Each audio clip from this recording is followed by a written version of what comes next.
access to and use of quality financial products and services is essential to inclusive economic growth and poverty reduction.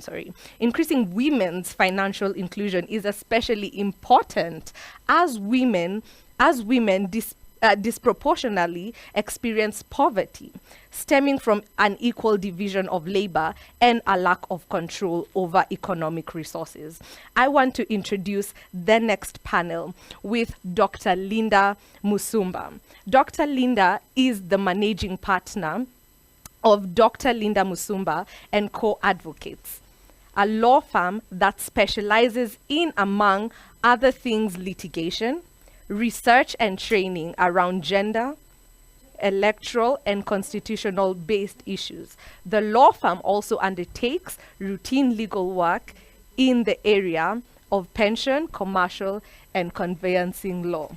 I hope that this panel session, talking about financing women for economic empowerment in a post-COVID environment, will leave you enlightened and empowered as women in society. Ladies and gentlemen, Dr. Linda Musumba. It's a pleasure to be here, to be able to join in with you in this wonderful event organized by the Crown Trust and, of course, by the WeHub. We are delighted for the speakers who are joining us during this session, who are going to share with us their vast experience and knowledge on the subject at hand. As has been said, the speakers that we have are representatives from both government and non-government institutions. So without further ado, I'd like to welcome our first speaker, who is from the Ministry of Trade, to be able to speak to us on this particular theme of financing women for economic empowerment in a post-COVID environment. Just before the break, I had invited Mr. Ronald Inyangala from the National Treasury to be able to talk to us about the credit guarantee scheme and his experience of it, even as he partners together with other agencies, state and non-state. And as you come to do that, Bwana Inyangala, I'm going to request you kindly to introduce yourself so that viewers can know what does it take to be Mr. Inyangala sitting at the National Treasury and dealing with this very important program on the credit guarantee scheme. Karibu sana. Thank you, Daktari. I'm hoping we have my colleagues from other ministries, and also take note that Crown Trust is the organizer of this, and the Center for Women Studies. I hope you can get me. Yes, we're hearing you. Yes, we're hearing you. As you've been told, my name is Ronald Inyangala. I work at the National Treasury as the current leader of the Credit Guarantee Scheme. I lead a team of about 10 technical staff. I've been a public servant for over 20 years. I hold a bachelor's degree in macroeconomics. I also hold an MBA. I also hold another master's degree in development studies. I'm currently pursuing my PhD in development studies. Back to the subject which we are discussing today, I want to appreciate the WeHub team for the good work they have done in the last I think it could be a year and above from the time we began to engage, especially on the guarantee scheme.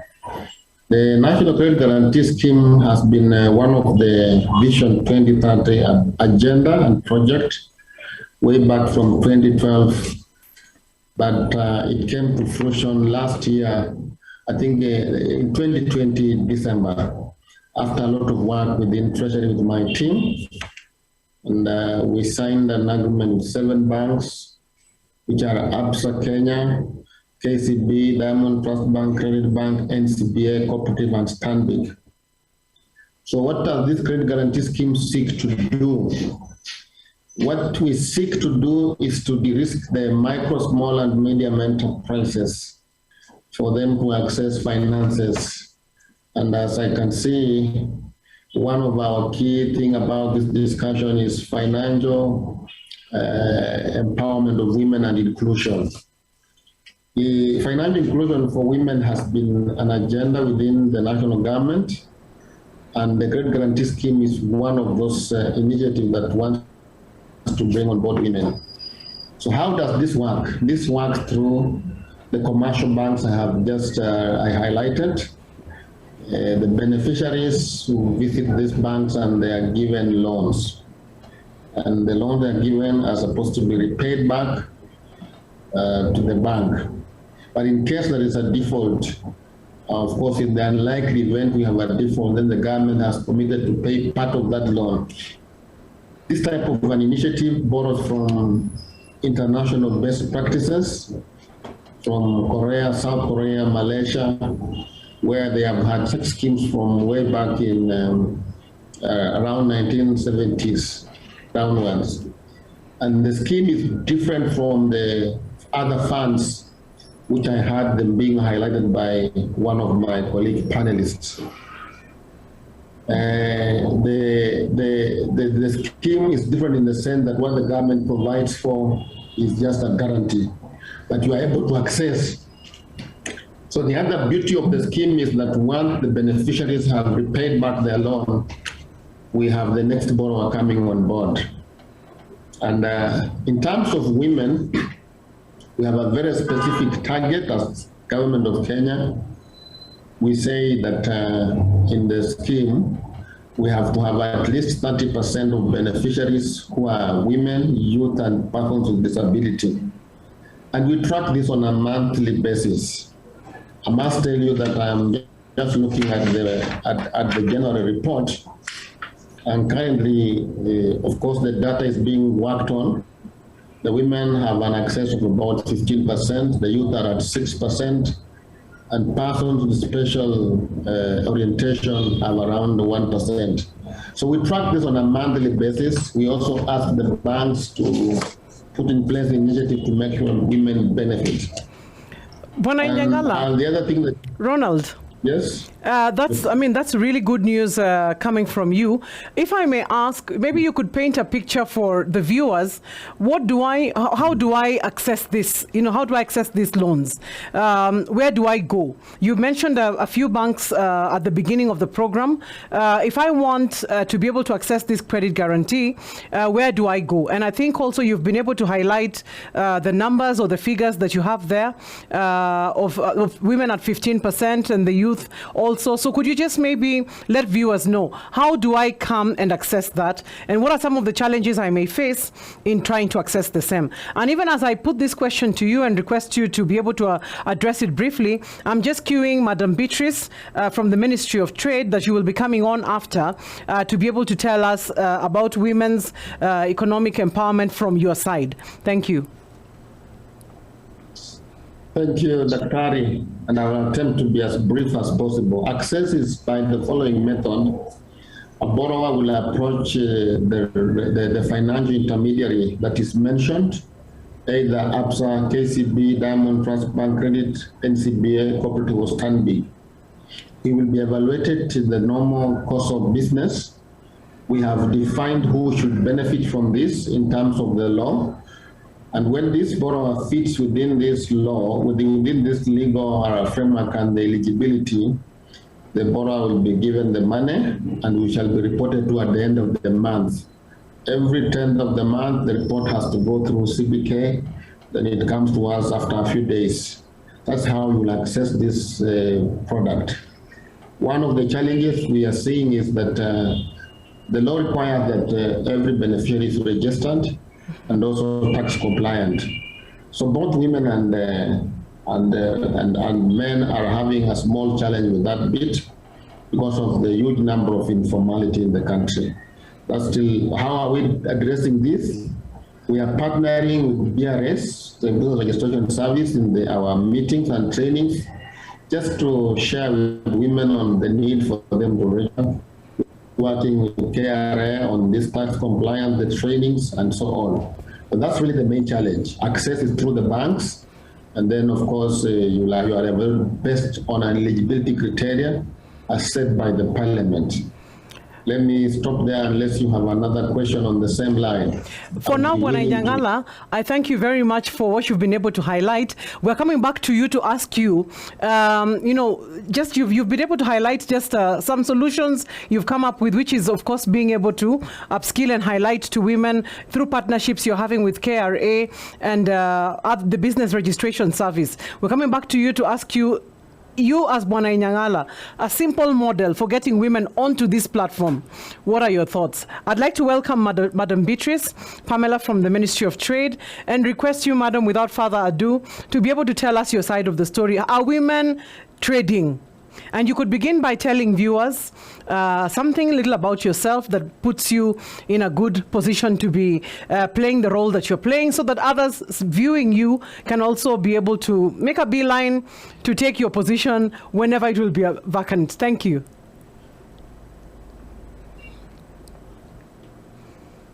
Kindly unmute your mic.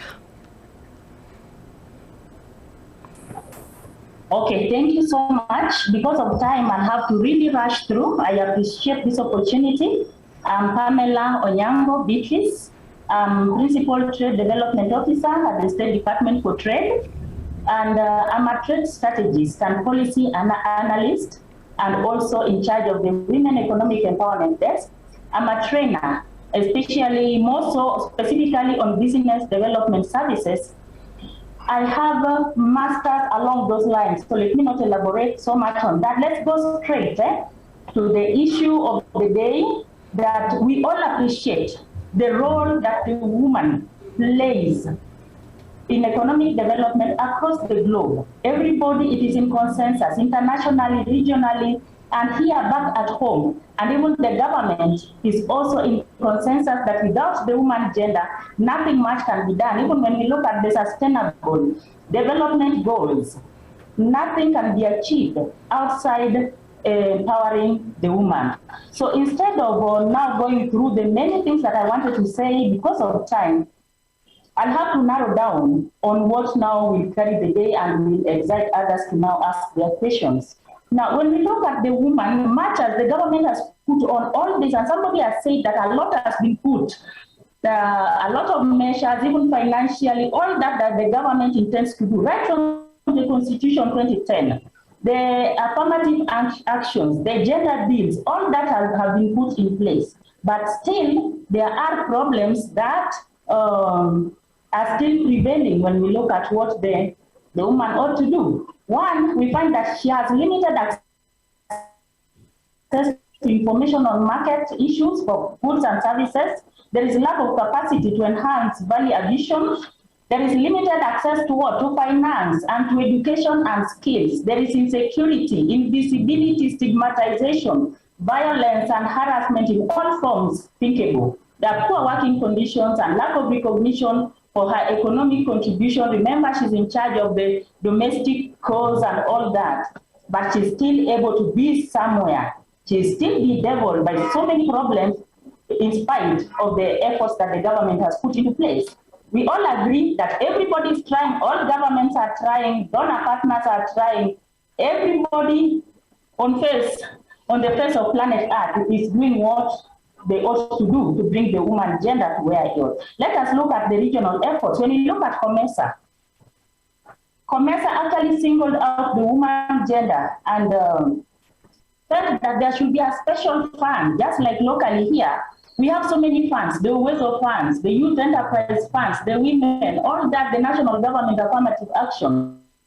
Even COMESA came up with a fund. And this is specifically for the woman to be able to play her rightful role in the society. Looking at the East African community, there is also a fund that is set aside for the woman gender to be able to play her rightful roles.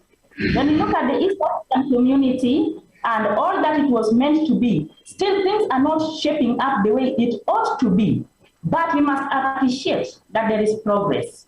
We must appreciate that we are not where we used to be 5 years back or 10 years back. Things are progressing, and we ought to appreciate that little bit for us to be able to move ahead.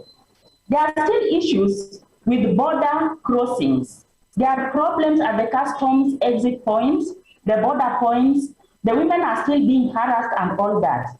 I bring that issue to say that the East African community is cognizant of that fact and is looking forward to easing the border procedures to make it easy for the woman to penetrate and to do what she ought to do. I remember recently at the State Department of Trade, the ESC, the commerce actually, they gathered and they were looking in depth into actually what is this that is hindering the woman, that she cannot actually be where she ought to be. And also, they were zeroing in on border issues because there is a lot of harassment, there is sexual harassment, there is a lot of corruption, and it is because they don't know their legal rights. They don't. I like what somebody was saying in the morning, that when you want to go to Congo, why don't you sit down and find out what does it take for me to go to Congo and come back? What must I pay? What are the procedures? How long am I going to take? And how can I really defend myself against any abuse? But unless you sit down and understand all these things, you really cannot amount to much. So I've talked about COMESA, I've talked about the ESC, the measures they're putting into place so that we can really begin to match because remember, there is the African Continental Free Trade that is coming. How will we be able to exploit that market if regionally still we are not able to be somewhere? How are we able to rightfully exploit the international market if we are still unable to exploit our neighbors' market just somewhere here? What is the government doing? With all those things I've talked about, let's narrow down to what trade is doing. We came up with a national trade policy. And this trade policy, amongst the things that it was addressing was the border issues, it was the finance issues, it was the exploitation of the middlemen. Remember that most women are at the lowest end of the value chain. They are also more based in agriculture. And the national trade policy now aims to make the woman be able to do value addition, to be able to sell at some profitable level, and to be able to now to begin to export, whether regionally or internationally. I promise to be very fast. Now, in the national trade policy, we have outlined issues of capacity building, because somebody also said, in spite of all these things that the government has done, the woman is still nowhere to be seen. It is because of so many issues, including capacity building, lack of mentorship. Remember, even if you have to go for that fund, whether it is Uwezo or it is the youth, whatever it is, any money that you have and you don't know its rightful use will always go down to waste. And that is why we insist on financial literacy. And unless the woman knows the place of vision in the society or in her life or in her destiny, she won't amount to much. Here come in, here go. There are those people we used to see when we were growing up. They were selling things by the roadside, merchandise by the roadside. Small biscuits here and there, Peremendes happen, Tiberiti, and even now when you go back, they are still there. It's lack of vision, lack of self-belief. I love what the speaker, that lady, I think Dr. Kanyaken Nan, I can't remember her name so well, but she spoke so well, that everything starts from within. And that is the only way that you can conquer the world outside. Unless you believe in yourself, you sit down and reason before you can even go to any external, you go for any external support. You can't amount to much. And the COVID season was a time for reflection. Unless you went down back to your inner room, to your closet, to reason with your God, before reasoning with the government. We are quick to condemn the government. Yet the government is doing so much. And I always tell the women folk that ask yourself what you can do for your government before you can ask what the government can do for you. Because Madam the government Beatrice has a host of issues. Here at the Trade Department, we are to create a conducive environment and bring in policies that can enhance successful trade. Madam Beatrice. Yes. Madam Beatrice, thank you so much for the introduction that you've given us to a very important area. Not only have you focused on telling us what the Ministry of Trade is doing, including the policy on trade that is there, of course, to enhance the participation of women and be able to address the specific issues that women struggle with. And you've also touched on the fact that it starts also within our own psyche and within our own beliefs in what we can do. So even as I request you to stop at that point briefly, I'd just like you to also reflect on maybe what you'd like to ask your colleague at the National Treasury, Mr. Inyangala, with regard to the work that you do at the Ministry of Trade, trying to get women on board.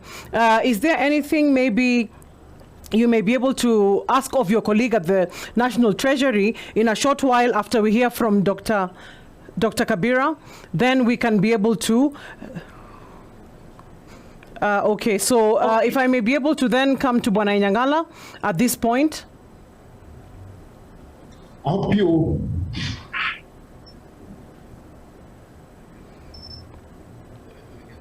Yes, we can see the slides. Can you hear me? Yes, we can hear you. Oh, thank you. I just wanted to take you through the process of access. How do you access this fund? Qualifying MSME, who may be a woman, will approach the 7 banks. Then the bank will evaluate your proposal, and they will use the standard procedures plus our eligibility criteria. You will be given the loan, they will register with the scheme. Then credit facilities that are registered will be part of the PFI portfolio. That's what we are evaluating on a monthly basis. And then the PFI will manage the loan in the normal manner. Normal collection will happen. But of course, in case of a default, then they will revert back to us through a claims process. I just wanted to share that to one single slide. And then, of course, for you to understand the process, you can appreciate how do you get this. The 7 banks, you approach them in that manner. We intend to get more banks as we grow, as we expand the scheme. The government is very keen about this project. I just wanted to make that clarification. Thank you. To bring in Dr. Kabira. We've heard what Ronald has said. We've heard what Beatrice has said. Njeri has also spoken, your colleague there from the University of Nairobi WeHub. And I just wanted to find out from you, Dr. Nkatha, in addition to that which you are going to share with us, do the numbers make sense? For example, one of the things Ronald will be coming back to you to ask you is, as of when the scheme began up to this point, what do you rate, on a scale of 1 to 10, where are we? The same with Beatrice, the interventions you've talked about from the Ministry of Trade, where are we? So from your desk, Dr. Kabira, probably carrying out studies you could tell us about, how do you see it? And you could also introduce yourself to the viewers so that they can be able to know you. Thank you. Karibu. Excellent. Thank you so much, Dr. Musumba. Can you hear me? Yes, we can. Yes, I hope you can give me 6 minutes to be able to make my case. My name is Dr. Nkatha Kabira. I'm a senior lecturer, Faculty of Law, University of Nairobi, working on a project which I hope to share the findings in this particular session. The project is on financing social protection for women's economic empowerment. And I want to focus on lessons from Kazi Mtaani. I'll begin by setting out what the research question was. I'll describe what we found, and I'll make some recommendations. So the COVID-19 pandemic significantly affected men and women, particularly business owners and women in the informal sector. And as we know, the government put in place several short-term and long-term economic stimulus packages, and that's what we are discussing in this particular session. Kazi Mtaani program was one of these programs which the government rolled out as a monetary policy for ensuring social protection. Kazi Mtaani was aimed at ensuring social protection of workers, particularly the most vulnerable youth. So the question we've got to ask ourselves is, what lessons can we learn from these packages on social protection for women's economic empowerment? In other words, how might social protection lead to women's economic empowerment? We carried out interviews, we carried out desk studies, and at the end of the day, we had spoken to over 1,000 respondents, we'd spoken to government agencies, and what we found is that majority of the respondents had not received any government support. What is even more interesting is that majority of the respondents who received government support were men as compared to women. And the question is why? One of the interviewees that we spoke to said that there's very little awareness, like I told you people. And because of the pandemic and its persistence, people hardly get that information. They call you aside. If they know you, they might tell you how to get to that room. There are some guys who are doing registration of names so that information does not go down. So ultimately, the available stimulus packages only ended up in the hands of a few, as per the qualitative and quantitative study that we conducted. We also found out for those who received the packages that they thought that it was beneficial. 97.5% thought that it was beneficial. And interestingly, 86.2% used the proceeds for food, which speaks to the fact that food is very, very important for social protection for women's economic empowerment. In terms of the successes of the Kazi Mtaani program, we found that it created jobs, it contributed to environmental conservation, employment of youth, reduction of crime, debt reduction, entrepreneurship, and so on. But it also had challenges. There was lack of transparency, and key to the challenges is what has been spoken to by the previous panelists, which is accessibility of information, lack of equal opportunity, recruitment processes challenges, and few job opportunities compared to the number of people who were participating in the project. So the key policy recommendations that we're seeking to make through this study revolve around the 4 areas of the program design. So the design, the recruitment, implementation, and monitoring and evaluation. And it is hoped that some of the findings from the Kazi Mtaani program might be cascaded and used in other programs such as the CGS or the WEF or any other programs. Even though Kazi Mtaani was temporary, there were quite a number of lessons that we might learn and recommend for how to design social protection programs going forward. For example, on the design, it is very important to have the program design provide holistic sets of services, which include livelihood trainings, productive asset transfers, saving plans, and even healthcare. Okay. This is what was coming through our qualitative data analysis. Payment system design. How do we make sure that the authentication that is done and the biometrics is regular and transparent and accountable? How might you expand the types and nature of work so that you can include different men and women of different abilities and ages? How do you ensure access to information? How do you ensure it reaches as many people as possible? You need both online and offline access through radio, through WhatsApp, through churches, through mosques, chiefs, barazas, multiple forms. Chiefs' offices are not sufficient to be able to provide this information. Information must be passed out through all kinds of access points.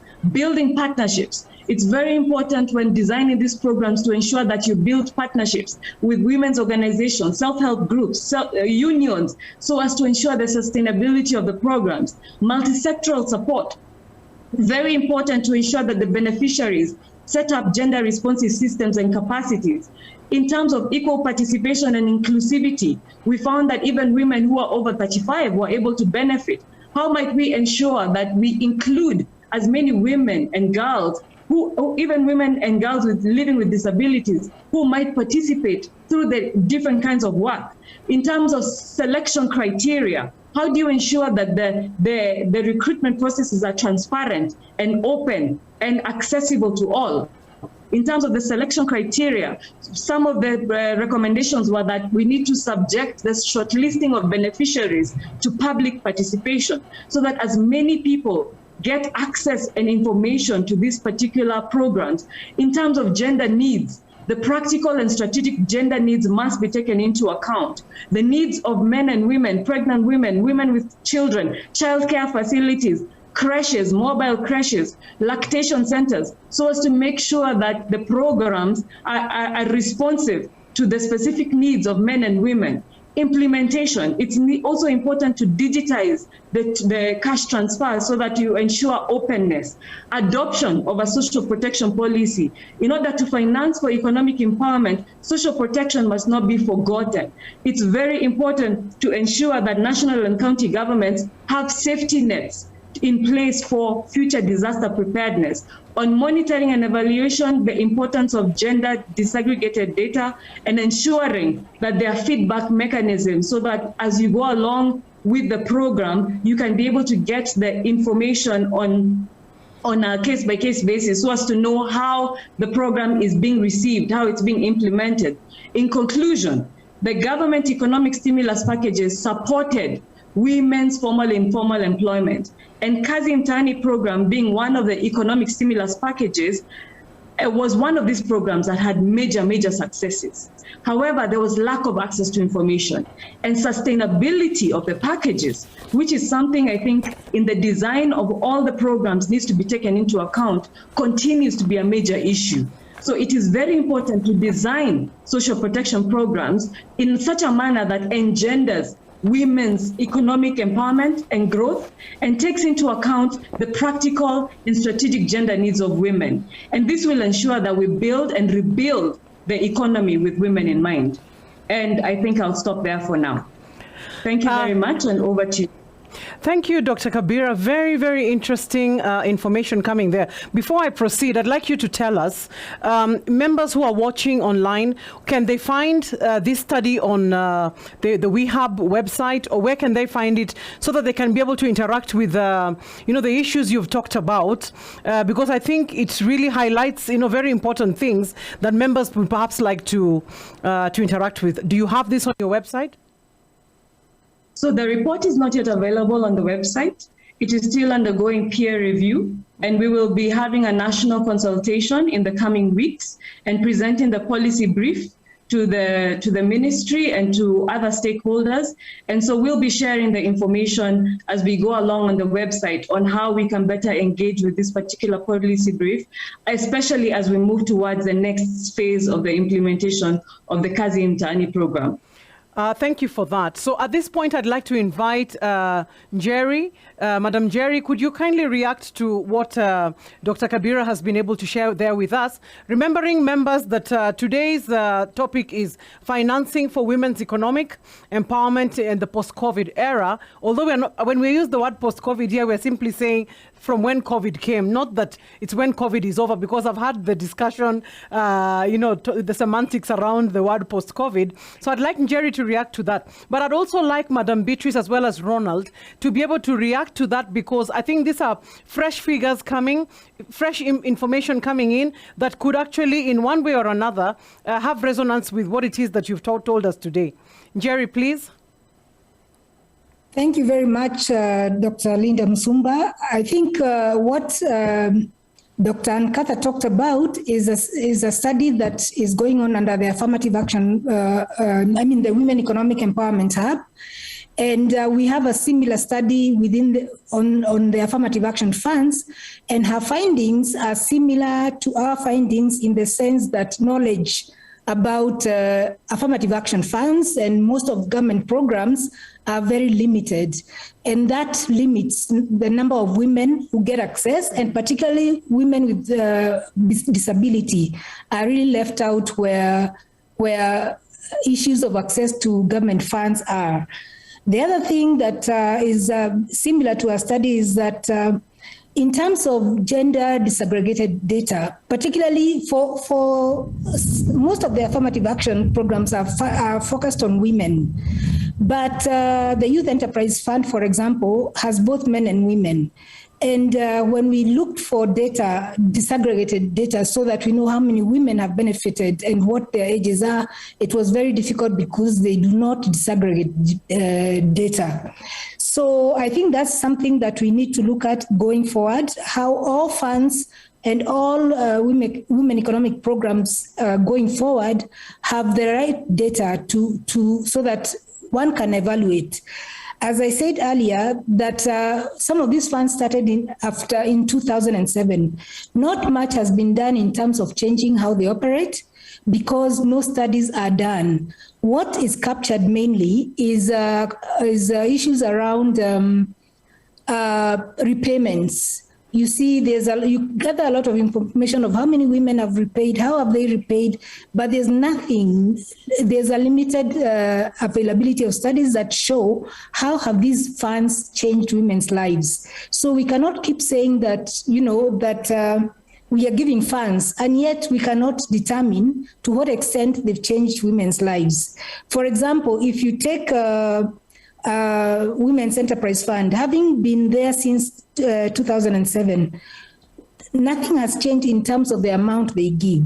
There are groups that have done so well because they started early and they've built up their businesses, they've bought property, and they've educated their children using the proceeds of this property. But now, where they've reached, they need more than 750,000, and they can't get it from the fund because there are no structures to allow that to happen. And similarly, you find that funds that like national government affirmative action funds are very limiting in terms of what you can do. So I think overall, one of the recommendations is to ensure that these funds, there's a process of monitoring and evaluation that goes on so that, changes can be made as the funds are being given. Because the policies are there, the programs are there, but implementation is still a challenge. The other key thing for women... Yes, I'm yes. just requesting you in 1 minute to wind down. We are actually in the process of winding down, so I'm requesting you, even as you finish the point you're making, to also incorporate your final remarks in the next at least 2 minutes. Okay. What I was going to say is that one of the key issues that affects women is the question of collateral. You find like... Youth Fund asks if you want more than 1 million shillings, you need collateral from your parents because, most of the young people don't have collateral to give, so it's their parents to give. And similarly, in other funds, if you want an amount of a certain amount, then you have to produce collateral. What I would say in my final remarks is that the government have made a good effort in terms of, having policies and programs that support women. But there's need to actually look at it practically in terms of the requirements and see whether actually women can actually afford to give this what they've been asked to give, or whether the government can make other arrangements to ensure that women have access to these funds. Secondly, knowledge is important. There's lack of knowledge in every county. We went to 3 counties, and in every county you hear very few people know about these funds. There's need for concerted effort to increase knowledge. And there's need, particularly when you come to government procurement, there's need to look at the bottlenecks, particularly corruption is a key issue. Political interference is another key issue. How do these funds operate within government, but without outside of political interference and corruption? Those are my closing remarks. Thank you so much, Madam Njeri. It seems to me that this is a topic that we could actually spend the whole day discussing and never come to the end of it, because every speaker, as they come on, enlightens us even more on even points that have not been spoken of yet. I'm still, trying to, turn it around in my head. Dr. Kabira said that the majority of people use the money for food. Ronald, what do you have to say to that? What are they using the money from the credit guarantee scheme for? Even as you tell us that and also make your final remarks, kindly within at least 3-4 minutes. Thank you, Daktari, and very well. Let me say 2 things. Number one, there was a question around the amount you can get. The maximum amount you can get is 5 million from the banks under the guarantee arrangement, and the repayment period is 36 months. I needed to answer that question. And then on the question of whether they are using the money for business, it is clear in our contract with the bank that they have to monitor the borrowers so that they don't divert. Diversion is not allowed according to the law. So you cannot borrow this money and use it for food. Of course, we have our Kenyan culture And so the banks are supposed to be the one that help us to monitor the non-diversion of the funds. As I close this, one of the things I want to ask everyone on this call is, number one, to support government in its initiative in terms of driving this economy. And of course, women, youth, and all those funds are good for us. But of course, we need to have reforms. Those of you who are aware, we did an attempt to merge them so that we can make them bigger, make them better, resilient, and of course with the present realities. We hope that the reform can still go through at one of these fine days. So that's one of the things we want. The other one is that can we help our women to start formalizing in our groups, like those who have been with the Women Fund, they are not able to go beyond 750. Can they formalize and then they move to the bank? I mean, those are the ways you can be able to support these processes so that we grow together and build capacity in our country. This guarantee scheme, we are also thinking about making it better, even providing as we move to the next level and make it sustainable. Could we do different coverage ratios for women? Those are some of the thoughts that we're having as government, and design it in the product. I mean, those are some of the things that may be coming as we progress, just to address the issues of gender and raise the fact that these people need to benefit from the scheme. But over and above, I want to thank you. We are always available to collaborate as and when you need us. Thank you. Thank you, Ronald. Maybe in a subsequent program, because I know it will be there, you'll tell us whether you have been able to internalize these issues of women's economic empowerment because you did a master's in women's studies. Because I do recall at the beginning you did say you've done a master's in women's studies. So dear viewers, we are saying that as our men out there, please, these are units that you need to be able to do so you can support. Dr. Kabira, you'll wind up for us. I'm going to ask you to react to what all other speakers have said, even as I come to Madam Beatrice now, to also be able to tell us her closing remarks and something that you may have noted from what the other speakers have said. Madam Beatrice, please, in the next 3 minutes, wind up for us your remarks. Thank you. Thank you so much, Daktari. I greatly appreciate what my sisters have spoken. Their sentiments are true. Even what Mr. Inyangala is saying, they are very right, very good. Everything they have done, the fact finding on the ground, I totally agree. I love what Dr. Kabira was saying about partnerships, quite crucial, or multi-sectoral support. There is no two way about it. And then what she said that she actually agreed with me that those who have taken this fund, they agree that it was beneficial. But that is just a group of people who had a vision and they knew how to go around about it. I don't want to belabor that fact. We are all in agreement, but there is what we always say. You must be very cunning because you're not the only person who wants that money. Remember, the money is released for the women and the men are waiting for it and they will go for it as women. So we must be very, very sharp for us to benefit from what is rightfully ours. And then what Madam Njeri said, that majority, actually it was Dr. Kabira in that cousin Tani, whatever fact finding, majority don't know about it. Ignorance is quite expensive. We personally go down on the ground to sensitize people, and it is true, majority don't know about it, but majority also know about these funds. But they are very fearful and very skeptical when it comes to going for it, because the fear of default. You don't know what to do with the money. You get it, you divert it, you default, and then they come for your things. Another thing is, okay, I would want to say that this money is normally graduated. I love what Madam Njeri said. It is graduated. And those who are successful have been able to graduate to a higher level. They were able to put it to its rightful use, and they were therefore it was beneficial unto them. What I would like to say, that even the 30% access to government procurement opportunities, this thing is there and people know about it, but they let the men play around with it. What is released for the woman, majority, the better percentage, goes to the man. There are sharks out there. Forgive me, my brothers, I'm not misusing that term. But what I know is that men can also be crafty. They'll go around it and go for it even before the woman realizes that it is hers.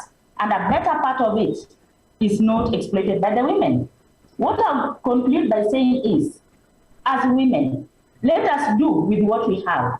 And I also loved what somebody said in the morning, the need for mentorship and hand-holding.